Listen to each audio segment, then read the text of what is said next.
Hi, third graders. I'm here to bring you chapter 2 of our read aloud Rump.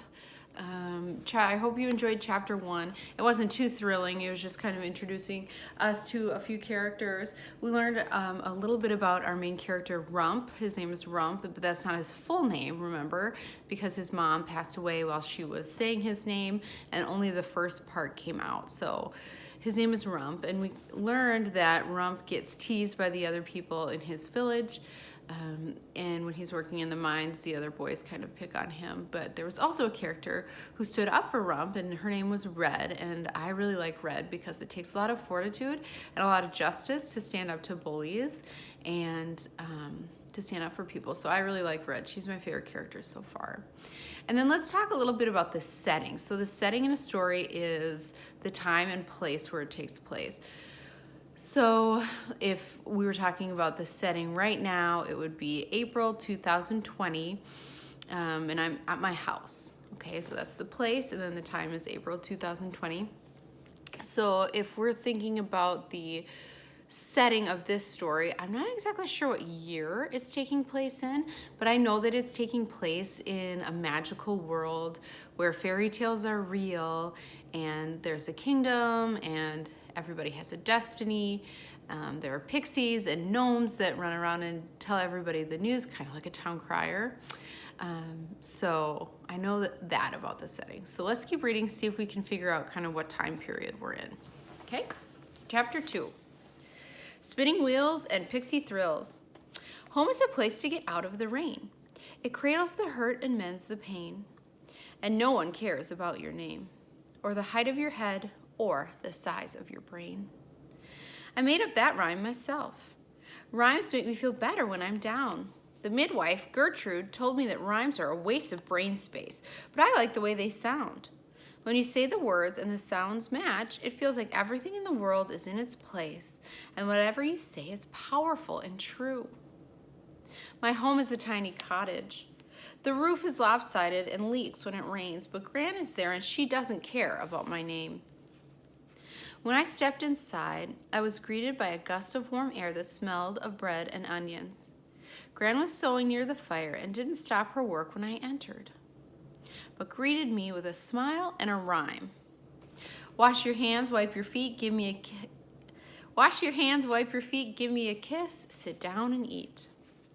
Gran's rhyme made my insides warm. She didn't mention my birthday, and I felt light again.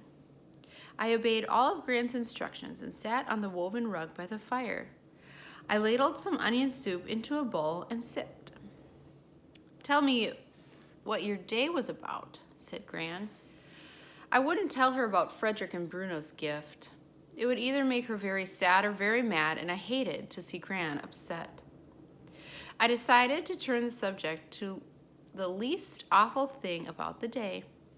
I didn't find any gold, I said. Humph, said Gran. Nothing to be ashamed of. Not much gold left in the mountain. Eat your supper. There were 2 thin slices of bread sitting on the hearth. I swallowed one in 2 gulps and eyed the other. Eat it, said Gran. What about you? I already ate. Stuffed as a gooseberry pie. I looked at Gran's frail and withered frame. That means she's really skinny and she looks kind of unhealthy. Her hands were knobby and the blue veins were raised above her skin. She trembled as she tried to feed thread into a needle. I knew she wasn't eating enough, that she was going hungry to give me more food. Me, a boy who hadn't grown in years. I'm not hungry, I said. Fine, then take it to the chickens, she said. I stared at the bread. I was so hungry. Not hungry enough to steal food from my Gran, but hungry enough to steal food from the chickens. I took the bread and ate it, but it didn't fill me. I was 12 now. 12 was the age most boys were considered men, and they started working in the tunnels with pickaxes, searching for big gold. I wasn't even allowed to pick up a shovel. With my half of a name, I was half of a person. Sometimes I thought if I just focused hard enough, I could remember the name my mother had whispered to me before she died. Sometimes I could still hear that whisper in my ear. Rump. Rumpus. Rumpalini, Rumpalicious, Rumperdink, Rumpty-Dumpty. I had spoken 100 names aloud. It always tickled my brain like a feather, but my true name, if I really had one, never surfaced all the way. Gran, what if I never find my name? Gran's needle paused in the air for a moment. You mustn't worry about it too much, dear. That's what she always said if I asked about my name or my destiny. I used to think she just wanted me to be patient and not worry. I thought that she was reassuring me that all would work out well, that someday I would find my name and have a great destiny. But now I realize that maybe she had said it because I might never find my real name. Suppose I'm Rump till the day I die, I said. You're young yet, said Gran.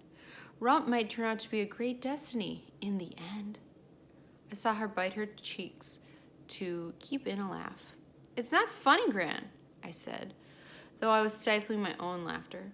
Life would be awfully grim and glum if I couldn't laugh at myself. Everyone is born and everyone dies, said Gran. And if you're Rump until the day you die, I'll love you just the same. But what about the in-between, I said. It's all the things in the middle that make a person special. How can I live a special life without a special name?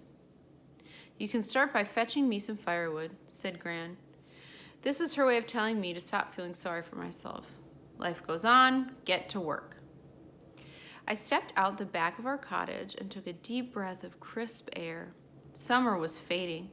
The leaves on the trees were turning from green to yellow.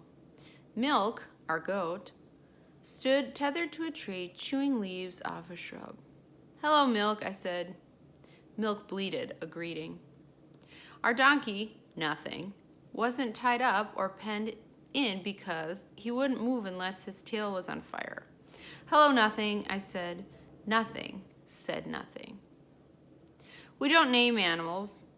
Names are special and safe for people, but I feel like I need to call him something, so I call our goat Milk because that's what she gives us, and I call our donkey Nothing because that's what he's good for.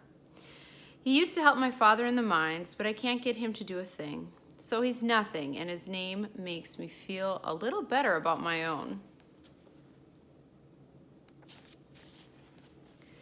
I gathered wood in my arms, and the chickens pecked around my feet for the bugs that dropped from the logs. The wood pile was getting low. I was thinking how I would need to get more from the woodcutter soon when something caught my eye. An odd-shaped piece of wood was sticking above the pile. It was curved and smooth. I pushed some logs away and saw spokes and spindles. It was a spinning wheel. I paused, confused. Spinning wheels in the mountain were rare. I only knew what one looked like because the miller's daughter had a spinning wheel and she would spin people's wool for some extra gold or some of their rations. Sometimes that was cheaper than trading for cloth and yarn in the markets. But I'd never seen anyone else with one. What was a spinning wheel doing in the woodpile? After I placed the wood by the hearth, I asked Gran about the wheel. She waved me away and stayed focused on her sewing. Oh, that old thing. It's rubbish. We might as well use it for firewood. Where did it come from? I asked. It belonged to your mother. Mother's spinning wheel. Just knowing it was hers and she had spun on it made me feel like I knew her better. Do you have anything she spun? No, said Gran in a tight voice. She sold everything she spun. May I have the spinning wheel? I asked. It's probably too warped to be useful. It would serve us better in the fire. I don't have anything from my mother. She would have wanted me to have something of hers. Not that. Please, Gran, let me have it for my birthday. Gran finally looked up at me. I never talked about my birthday, but I wanted the spinning wheel. It was like a tiny part of my mother, and if we burned it, she would go away forever. Gran sighed. Keep it out. You keep it out of my way. I don't want to trip over it. I worked through the last bit of daylight and into the dark, moving the wood pile so I could get to the wheel. I brought it inside and placed it next to my bed. I brushed my hands over the scratched and warped wood as if it were the finest gold. I spun the wheel and was surprised it didn't wobble or creak. It made a soft whirring sound, almost musical. A few pixies came out of the cracks and danced upon it, chirping in their tiny voices. Gran scowled. She looked at the wheel as if it were a pile of mud all over her floor. Can I try it? I asked eagerly. You're too small, said Gran. When you're a little bigger, perhaps. I frowned. I hadn't grown in 4 years. I can stretch my legs, see? And then we'll have some wool. No, said Gran sharply. Then she softened. It's a messy business, dear, even if you know how. I wouldn't want you to get your fingers caught. Maybe the miller's daughter. Use some sense, child. Gran cut me off sharply. She'll think you're trying to steal business from her, and the miller will probably withhold our rations. The lying cheat. Gran was red in the face. I stepped back a little as she took a deep breath. Your father meant to chop it into firewood anyway. Your mother didn't like to spin. She hated it. Only spun because she had to. Gran closed her eyes and sighed, as if talking about my parents took great amounts of energy. She never spoke of my mother or father. My father had been her only child, and he died in the mines before I was born. It must have been painful for Gran to think about. And she never spoke of my mother, I guess because she knew so little of her. Only now I suspected Gran knew more than she let on, but for some reason she wanted to keep it from me. Late at night, when the fire was only a few glowing coals and Gran was snoring, I slipped out of bed and sat at the spinning wheel. I placed my hands on the wood. Even in the dim light, I could see that it was old, warped, and scratched from years of rain and snow and heat.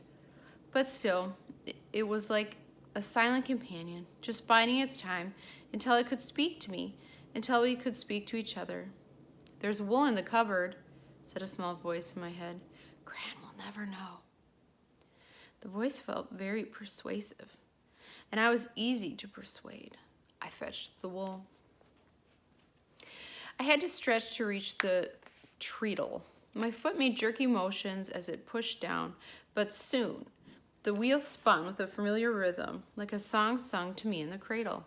Whir, whir, whir. My heart raced with the music, the swells and beats of the spinning making me large and full of life. I fed some wool into the wheel, but my fingers got caught and it came to a harsh halt, pinching my hand in the spokes. I yanked my hand away, feeling the skin tear as I fell back onto the floor. A few pixies emerged from the cracks in the fireplace and flew over to the wheel. I sat still, cradling my injured finger. More pixies fluttered around the spinning wheel, danced on the spindle and the spokes. Then they came to me. They crawled up my neck and pranced on my head and giggled. Pixie voices are so high and shrill that their giggles ring in your ears. The buzzards drove me insane. The only thing I appreciated about pixies was their very existence gave me hope that there was still gold on the mountain. But why were they pestering me now when I wasn't near any gold? A pixie landed on my nose, tickling it. I sneezed, and the pixie squealed and shot away for a moment, but then came back, full of squeaky chatter. A pixie with bright red hair and leaf-like wings landed on my bleeding fingers and dug her tiny feet into my cut. It felt like the stab of a fat needle. I let out a cry of pain and then bit down on my tongue.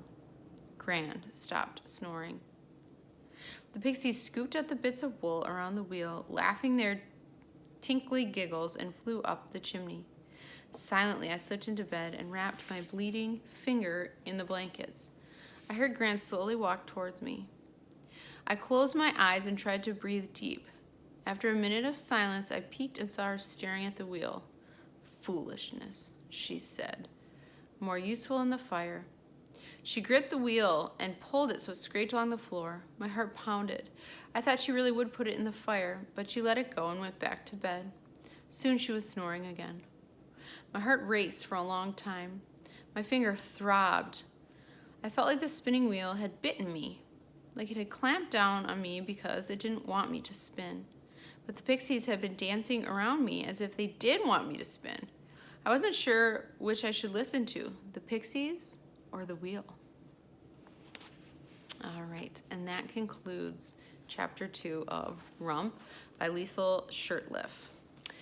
I will see you tomorrow with Chapter 3. Have a great day. Bye.